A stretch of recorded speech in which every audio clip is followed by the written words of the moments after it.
Okay.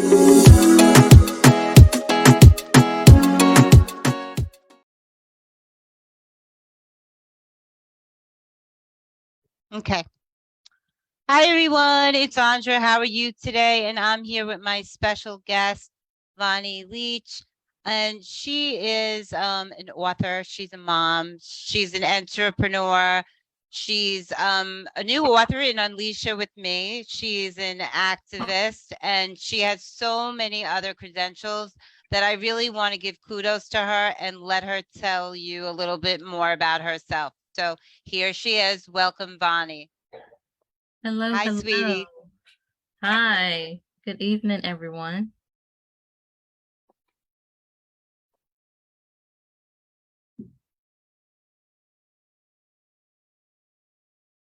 Did you say hello? I did. Can you hear me? I can hear you fine.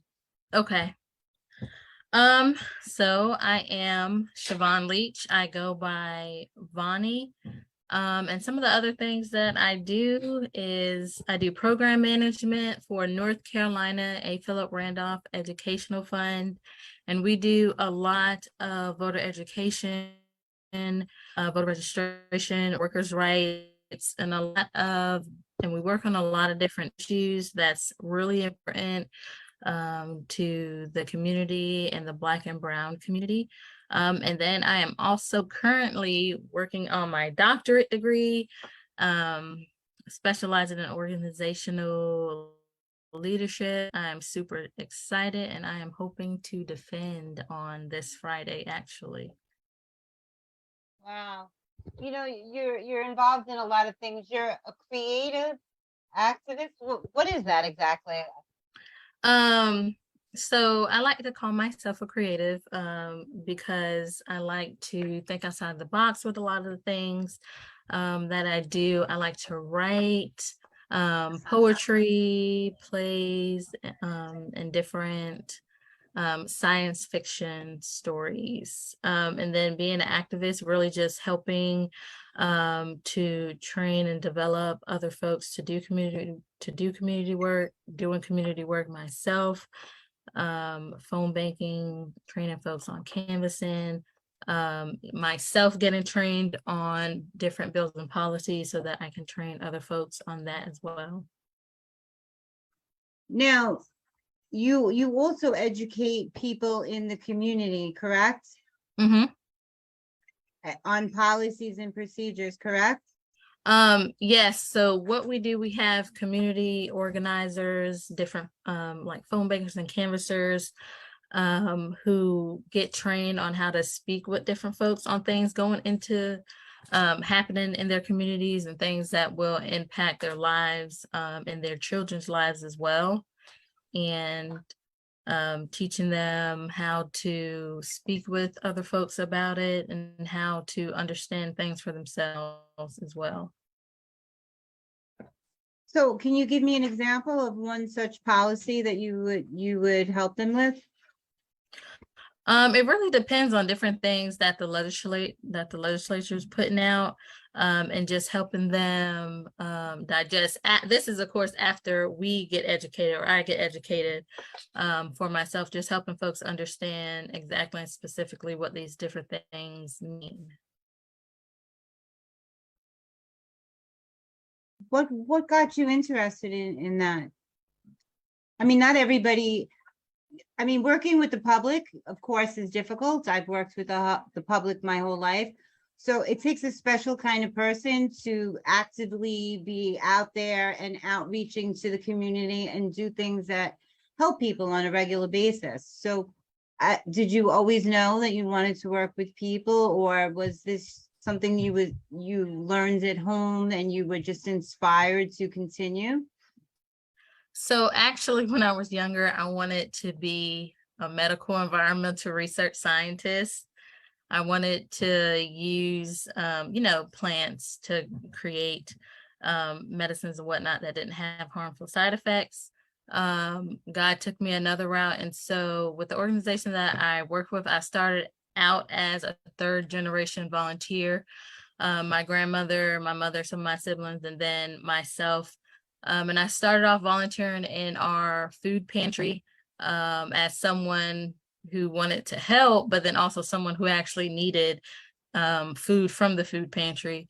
And then one day I was speaking with the executive director, and they were talking about how they needed some help. And that's how I got started in it and just learned more and just grew from there. That's some story. I started very young as a volunteer too. I think that it's something that's ingrained in us. I think that we know very young. But I think it's fabulous that the trajectory and how this led you so far today, you know. I know you're in the book. I had mentioned that earlier, but you also do a few other things that I was really intrigued by, like this Forever Open Journal. Can you share a little bit about that? Mm-hmm. So I have a business called Forever Open Journal and Notebook Collection, LLC. And so it's a faith-based business, and I create themed journals, prayer journals, goal journals, devotion journals, and then just different cute notebooks. And then also different types of positive affirmation journals, some for trauma, addiction, and then just general inspiration. And I started that because I wanted to help give people, you know, a space to really open up, to build that bravery and confidence within themselves to get help.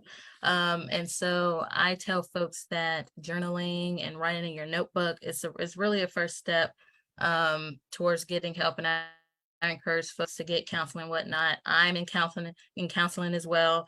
And it's just, it's amazing the kind of healing and relief that you get when you're able to really define the things that you need help with, what's going on in your heart, mind, and soul, so that we can really make the significant impact that we're all meant to create. I love that. That's very powerful what you just said. I think that to give people a place where they can open up is a beautiful thing. I think a lot of us carry around a fear, and I don't know where it comes from, that somewhere we're not enough, or that we're different, or we're unique in some way, and that people wouldn't understand, and we all go through different traumas or experiences. Maybe they're good experiences in our life, and we just don't know how to share that with other human beings. So I think it's great that you have a place where people could really let those truths out. You know, I'm a big advocate for therapy. I myself was in therapy as a child. I was in consultation groups with other kids too, peer groups.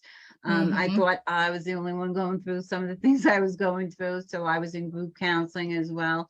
And I know that it's instrumental, especially in a time, you know, COVID really did change people's lives. And I hate to bring that up because it's still fresh for a lot of people.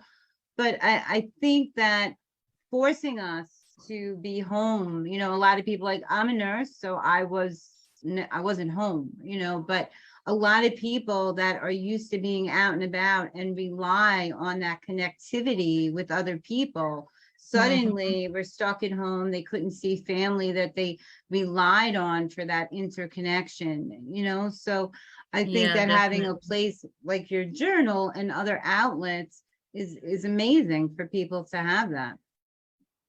So did you start that because you felt like you needed to share more, and that did this originally start from something you did for yourself that you found helpful and you wanted to help other people?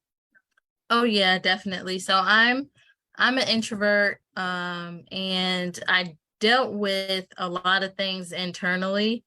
And then, you know, just as you get older, you start to realize that the different things that we go through really start to manifest and impact the different things that we're trying to do now in the life that we're trying to lead. And one of the things I told my husband, I said, I just don't want to bleed on my children in ways that they don't deserve, because I have things that I need help with. And so being someone who always depended on writing in some way, shape, or form to really speak. I thought it was important to, because I'm not the only one going through it. So if it helps me, then I know that it'll help other folks, is how I look at it. Do you have trouble articulating? I'm very introverted too. And I find that there's a lot more people online today that ever were. And a lot of them have problems with coming online and talking. And did you have difficulty with that? Because I did. Even now, every time I go live, it's just difficult for me to be front and center. It always is, As a child, I was that class clown, but as I got older, those things you talked about followed me and really did affect the way I show up. Oh yeah. I say a lot of just like like I've been doing. And then also I stutter a lot, and depending on how nervous I am really determines how I guess my introvertedness will show itself.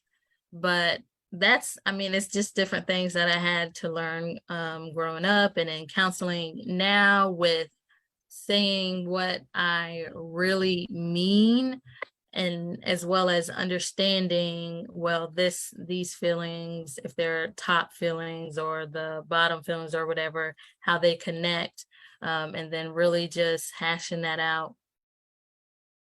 Well, I have to tell you that you've done very well for yourself. So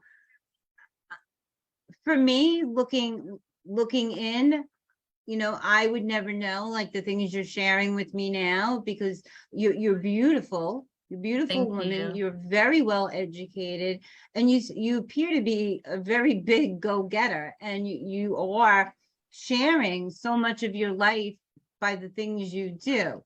So that to me also doesn't say introvert, because you're out and about trying to get people, to do what they do. So I find it interesting that people that are so talented and so, because we do think it's just me, and when I look at myself, I don't see myself as talented, just like you're saying now that you had trouble because of things that happened in the past. I think it's kind of odd that so many of us struggle with that as we grow up, that the environment we internalize and we somehow believe it's our fault.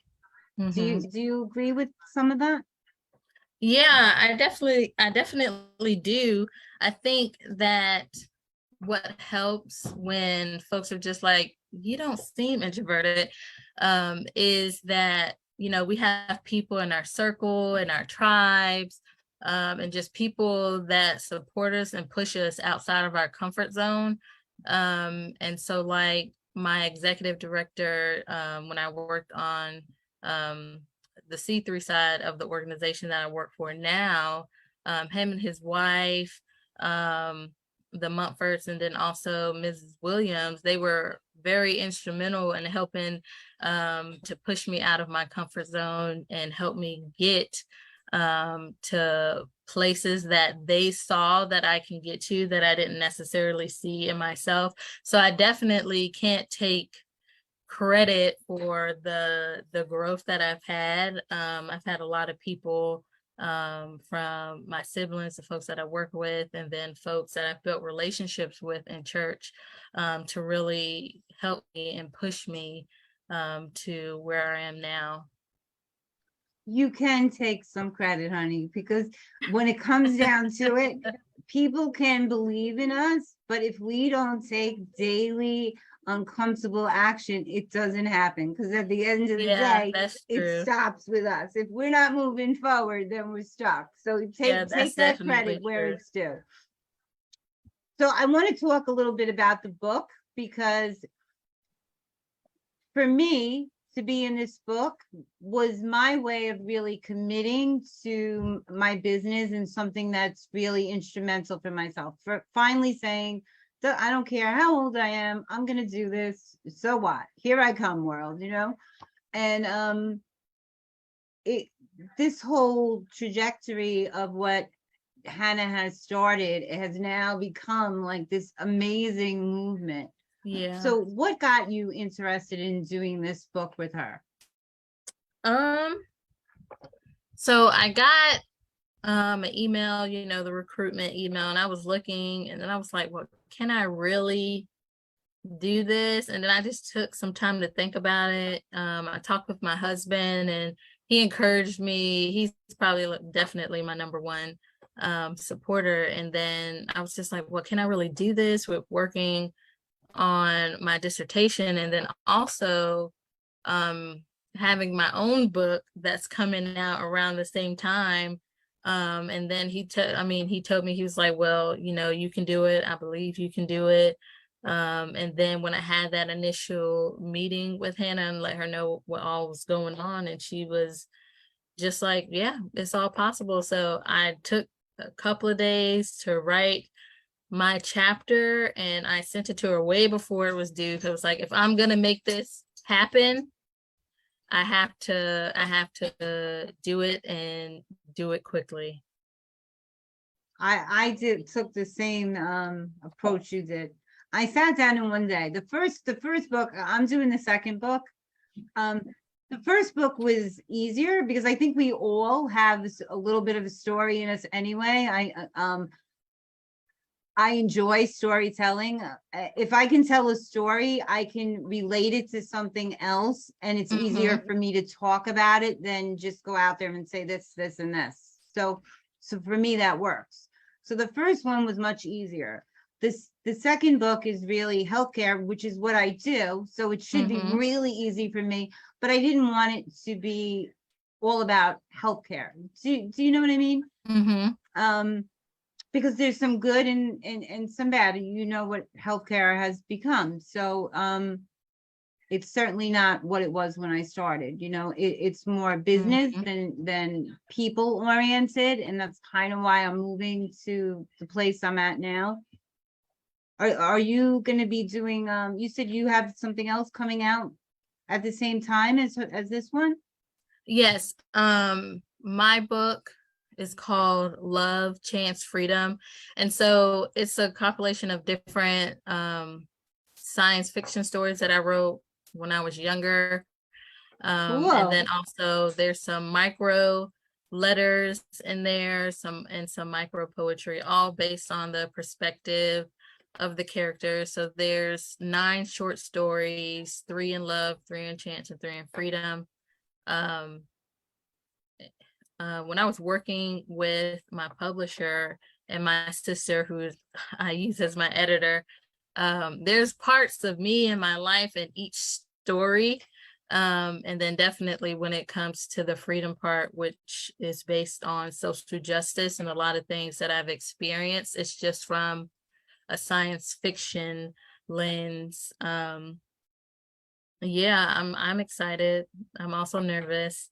But I've always wanted to put my stuff into a book, and so this was my opportunity, so I took it. Well, you send me your link for your book. I'll read it. I think it sounds fascinating. I Thank think there's you. something wonderful about being able to share your feelings in a book.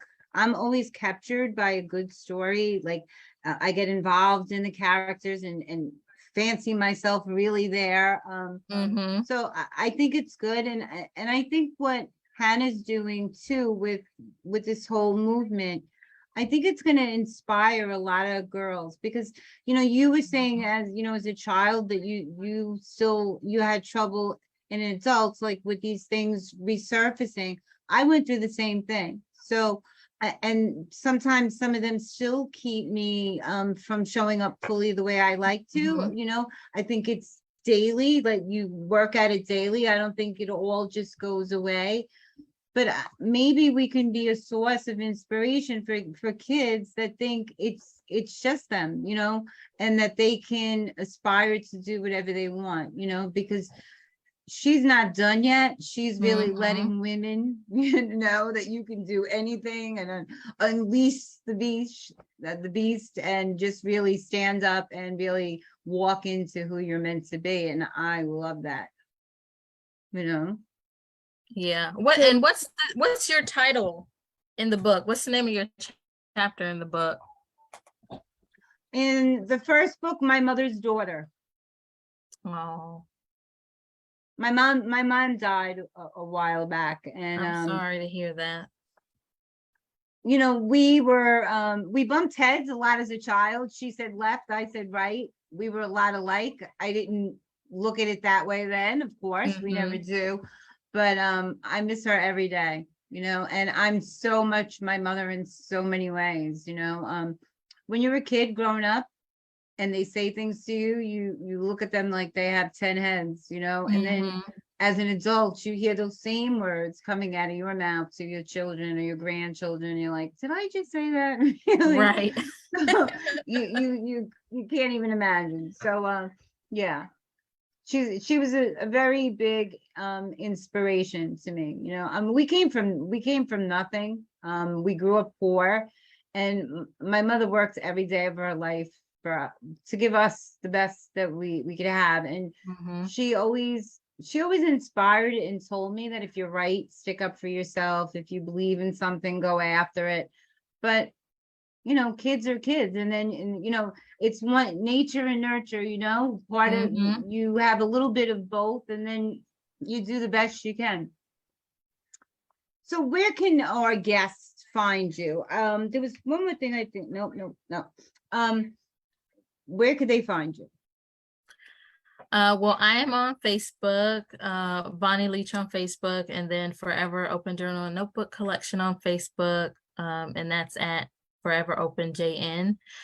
And then at Forever Open JN on Instagram and TikTok as well. I have not quite caught up with TikTok. I have a few videos up there, but I am definitely getting better. And then if they want to see more of my journals and notebooks, you can go to forever-open.com. That's great. Now, do you have a group for the journals as well? Do you like speak with women about what you're doing and what it was like for you? Not yet. I haven't quite worked up the nerve to do that. I do have a Facebook group. It's called Healing for Me. And I believe when they search into the Facebook communities, it's Healing for Me too. And then in that group, Look that up. there's different Healing for Me too.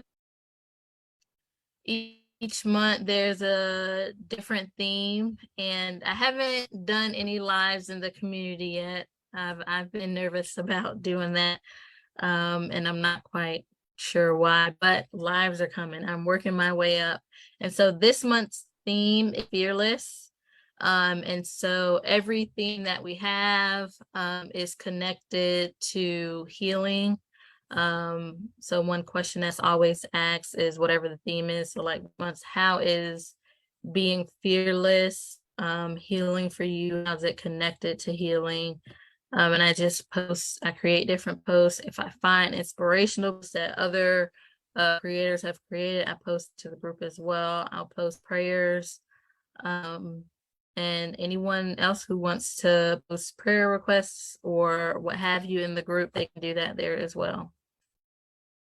But did you grow up in a very religious family, because you speak about God, and so what's that like? I hear it. I could see I Actually, I listen, didn't I could see start. it in the smile. I didn't start going to church until I moved here, to North Carolina from New York. My dad's side of the family, my dad really wanted to move us down here before he passed. Unfortunately, that didn't happen. But when we moved to North Carolina, my dad's side of the family is religious, so we started going to church. And then, I mean, of course, like every every Christian, they back away a little bit to kind of find, themselves and get an understanding for themselves. And so finally, when I was 27, I started going back for myself so that I can know God for myself and have my own relationship with him. And it kind of just developed from there. I'm looking at this thing and I don't think it's on record. You're going to kill me. I'm going to have to take it from the group to give it to you. I'm looking at this and I said, because I was playing with the thing before, I got to tell you, Vonie, this whole live thing it's a process, because I've been going live. I believe it. For a while now. You saw that I had the headphones on, I took them off. A lot of the guests, that come on, they don't realize, and it looks like I'm distracted sometimes, but I can actually hear everything I say twice. Mm-hmm. And usually not the guest, but today I can hear you twice too. So there's usually like not really a pause, and you finish and you're looking at me like, and I'm like, oh, okay. So it's not as easy to do sometimes. I was never the most tech savvy, and I think that kind of stopped me from coming forward. But sometimes, it's okay to be perfectly imperfect. Oh yeah, I 100% believe that, because no one in this world is perfect, and I believe that you can only really create your greatest impact when you are showing up as yourself versus a mask of yourself. So it's okay. Yeah. Well, I'm going to get this copy of this to you anyway, because what I'm going to do is I'm going to get my VA. He usually copies them for me because I upload everything to YouTube. So you'll get it a little late, but you get it. So I do apologize for that. But I just noticed now, I said, how come I don't see recording up there? Part of the aging process, I guess. But I really wanted to thank you for coming in and sharing your time with us today. I personally I didn't meet you on the signing, but I really enjoyed meeting you today, and I'm really enjoying getting to know all the women in the book. I am reading The Women in Finance, and I'm reading the first one too, and I'm really amazed at some of the stories in here that people, some people have gone through some really hard times and picked themselves up and became so strong through some of the things they went through, and I just think it's amazing. I love what Hannah's doing, and I'm even more grateful that I'm getting to meet all these people through it, so that's great. So I am going to put your links underneath this, and then I can share it to the pages, but I won't be able to give you a copy until I have him copy that. Okay. So please don't do that. All right, Vonie. It's so glad that you're here. Please stay in touch and we'll talk soon. And you do amazing. You are. You're doing great. I mean, you're working on a dissertation. You got so much going on, girl. Take some credit for what you're doing. Okay. Thank you. You're beautiful inside and out. And I think it's great what you're out there doing. So keep doing it. Thank you so much. And thank you for having me. Oh, it's my pleasure. All right, baby. We'll talk soon. Have a good day. Good evening. You have a wonderful night. Bye now.